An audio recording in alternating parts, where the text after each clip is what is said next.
For today's vlog, sasakay tayo sa Roro.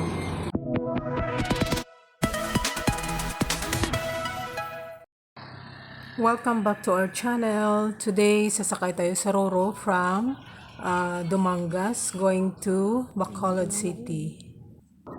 If you're new to our channel, so pwede kayo mag-subscribe, mag-comment, mag-like at mag-share ang video nito.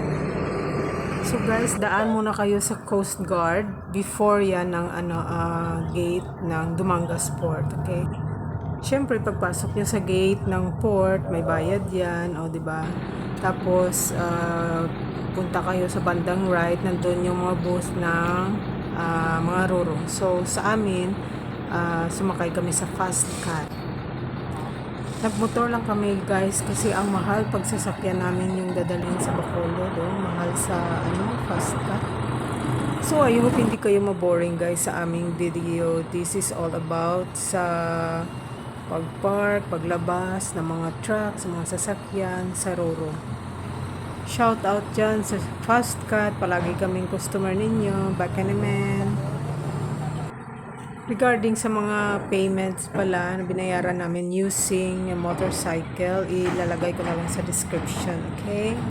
Na-amaze talaga ako sa mga truck drivers na grabe makapark sa ang liit ng space pero kaya-kaya nila mag-park.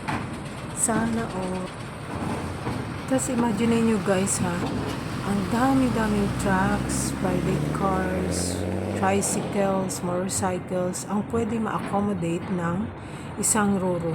How we know? So sa payment naman tayo, 30 pesos sa gate and then 65 pesos sa arrastre. And then since motorcycle ang gamit namin, it's 1,600 plus sa Fast Cat and then terminal fee na 30 pesos. So, paakyat na kayo guys. Careful lang talaga kasi basa yung nila, ang stairs.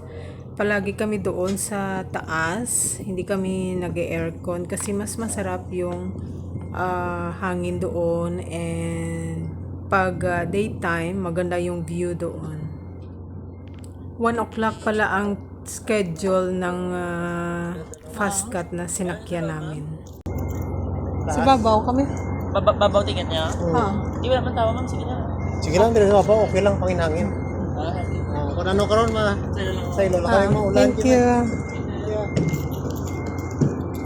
Hindi ito sponsored ng Fast Cat guys pero nagpaparinig lang kami. Joke lang.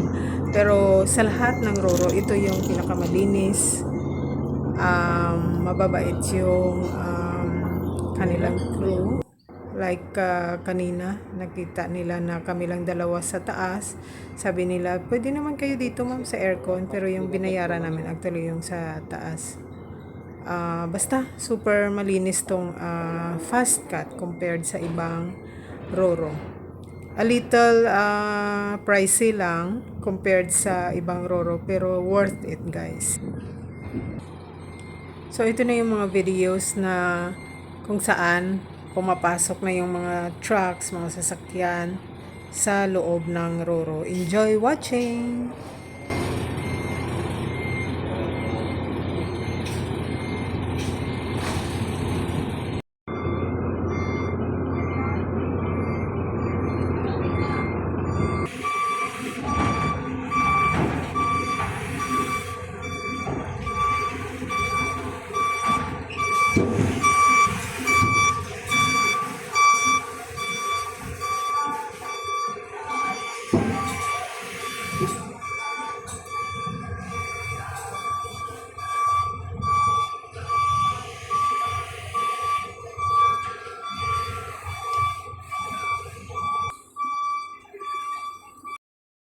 Pag frequent rider kayo ng Roro, alam nyo yung mga trucks, no? Na may mga sounds, may mga music. Kaya ito nakamute kasi may sound siya.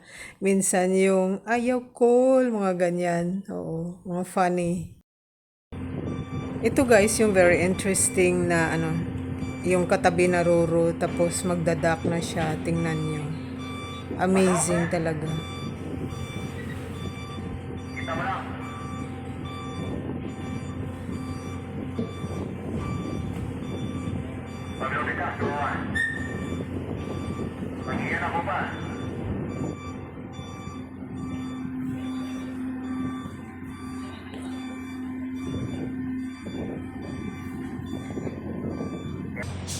And then on the far side, may isang roro din na ano, yung papasok na rin yung mga sasakyan.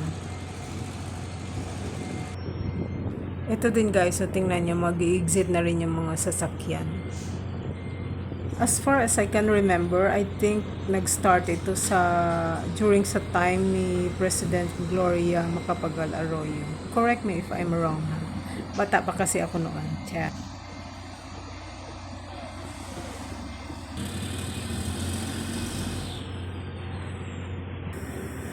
Ito yung sobrang hirap mag-park guys. So tingnan nyo, parang 1 inch lang ang pagitan nila. Charot.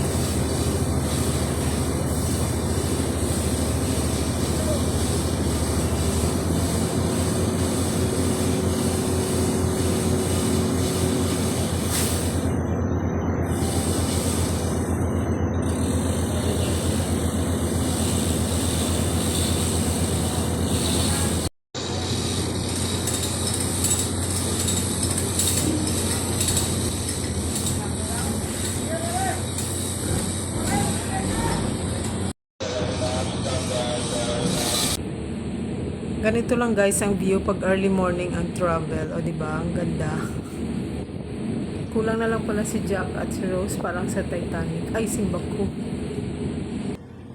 So, dumating na kami sa Banago Port ng Bacolod City. Ganito yung process nila guys pag mag-dock na yung Roro.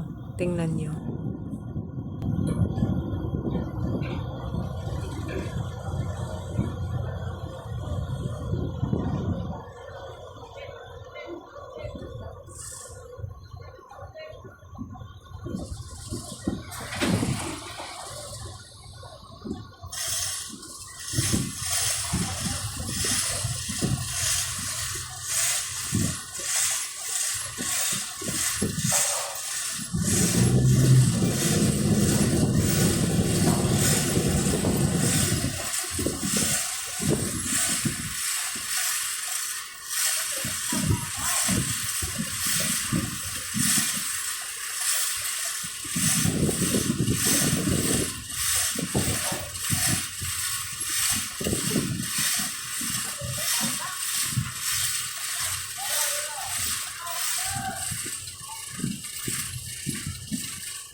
So, pababa na kami. Nire-ready lang namin yung helmet intercom. Ito yung napaka-useful talaga guys pag long travel. Kasi hindi kayo nagsisigawan. Tapos, maganda yung pag-uusapan nyo. So, ito yung Banago Port, Bacolod City. Thanks for watching!